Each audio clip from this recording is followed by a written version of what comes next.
Et on commence avec du football et la 26e journée de Ligue 1. Oui, et tant que je serai à ce siège, on commencera avec l'Olympique de Marseille qui accueille Lorient au Vélodrome demain à 17h. Un match face au Merlu, c'est toujours un petit peu particulier, on le sait, il existe une connexion entre les deux clubs, en témoignent Lemina, Morel, Romao ou encore Ginac, des anciens Bretons, et ils sont bien placés pour savoir que l'attaque lorientaise est particulièrement dangereuse, et le coach le sait aussi. Lorient, c'est une équipe qui se projette vite. En très peu de passes, elle va vite vers l'avant. C'est un jeu compliqué pour l'adversaire. Même les derniers matchs qu'elle a joués, même si elle en a perdu à l'extérieur, elle a toujours créé des situations difficiles pour l'équipe qui reçoit. Donc nous, on s'attend à un match qui ne sera pas simple pour nous. On les connaît, on essaie de mettre quelque chose en place qui tient la route, et puis après on verra bien le jour du match. Ça c'est pour l'OM, mais quel est le programme pour Montpellier? Si l'OM vise le haut du tableau, Montpellier essaie de continuer de s'éloigner du bas, et ça tombe bien puisque demain Roland Courbis reçoit un concurrent direct pour le maintien à 20h à la Mosson. Ajaccio, lanterne rouge du championnat qui n'a gagné que 2 fois cette saison, et malgré tout l'entraîneur n'est pas forcément rassuré avant ce match. Je pense qu'à cet instant de la saison, c'est justement là qu'une équipe comme Ajaccio, lanterne rouge par concours de circonstances, et d'une décontraction qui peut être dangereuse pour toutes les équipes, et donc la nôtre. Je regarde et je les connais quand même assez, leur composition d'équipe. C'est un milieu de terrain qui peut poser des problèmes à 15 équipes minimum sur les 20 équipes de Ligue 1. On passe à la Ligue 2 et au derby qui se jouait ce soir. Et maintenant vous allez connaître le score, Priscilla. Les Crocodillois en déplacement chez le voisin d'Arlavignon, et les deux frères ennemis qui se renvoient dos à dos, un but partout. L'ouverture du score est signée Ben Méziane pour Nîmes. C'est finalement Dalé qui a remis les pendules à l'heure de jeu, justement.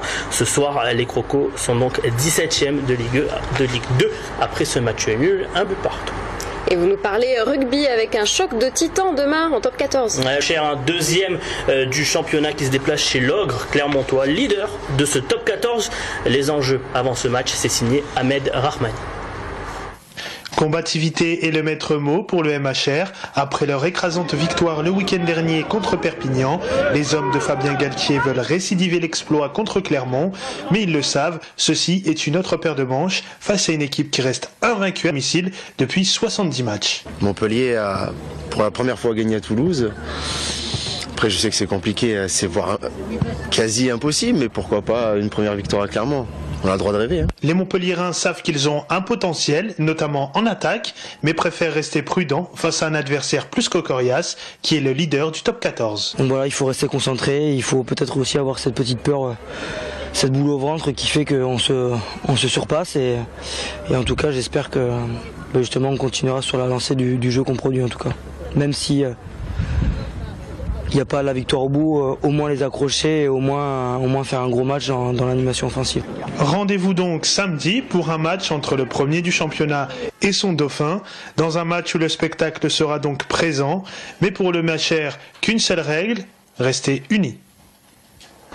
Et autre information, rugby de la soirée, la défaite du 15 tricolore qui jouait ce soir son 15e match des 6 nations. C'était face au Pays de Galles, défaite 27-6. Alors, c'est un petit peu normal que les Français perdent. On va poser un petit coup de gueule ce soir parce que la France, c'est le seul pays qui laisse jouer ses internationaux avec leurs équipes le week-end, mais aussi avec leur club en semaine. Ils s'entraînent, donc du coup ils sont un petit peu fatigués, c'est ce qui nous expliquait Philippe Saint-André cette semaine, et ce qui explique peut-être cette lourde défaite face au Pays de Galles. Donc 27-6 pour la France qui ne réalisera pas le Grand Chelem cette année.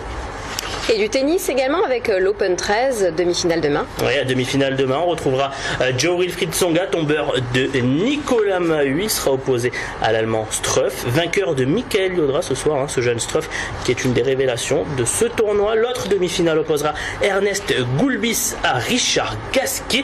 Richard Gasquet qui est votre favori, Priscilla, mais qui a quasiment fait toutes les finales des tournois qui se jouent en France cette saison. Donc vous avez peut-être raison de le prendre en favori. Il a fait donc toutes les finales, sauf une.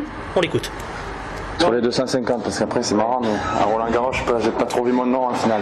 Ben ouais, non, c'est un tournoi qui est important pour moi, où ça fait longtemps que je viens. Je suis venu en étant jeune, je suis venu 7 ou 8 fois, j'ai fait que quart de finale, donc c'est quand même pas grand chose, même un bilan mauvais pour moi ici à Marseille. Donc voilà, j'ai à cœur de faire finale cette saison. Voilà, vous nous l'avez dit, hein, Gasquet c'est votre favori, pour le mien ce sera Tsonga, on verra qui avait raison. Vous y serez demain vous à l'Open 13? Non. Ben, vous devriez, moi j'y serai. Voilà.